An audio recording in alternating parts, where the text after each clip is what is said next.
ದನಗಳನ್ನು ಕಡಿದು ಮಾಂಸ ಮಾಡಿದ ಬಳಿಕ ಉಳಿದ ತ್ಯಾಜ್ಯ ವಸ್ತುಗಳನ್ನು ರಸ್ತೆ ಬದಿಯಲ್ಲಿ ಎಸೆದು ಹೋಗಿರುವ ಘಟನೆ ವಿಟ್ಲ ಪೊಲೀಸ್ ಠಾಣಾ ವ್ಯಾಪ್ತಿಯ ಕೆಲಿಂಜ ಬಸ್ ನಿಲ್ದಾಣದ ಬಳಿ ನಡೆದಿದೆ.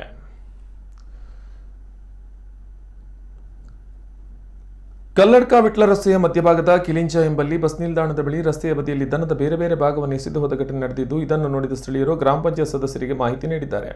ಗ್ರಾಮ ಪಂಚಾಯತ್ ಸದಸ್ಯರು ವಿಟ್ಲ ಪೊಲೀಸರಿಗೆ ಮಾಹಿತಿ ನೀಡಿದ್ದು, ಸ್ಥಳಕ್ಕೆ ವಿಟ್ಲ ಪೊಲೀಸರು ಭೇಟಿ ನೀಡಿ ತ್ಯಾಜ್ಯ ವಸ್ತುಗಳನ್ನು ವಶಕ್ಕೆ ಪಡೆದುಕೊಂಡಿದ್ದಾರೆ.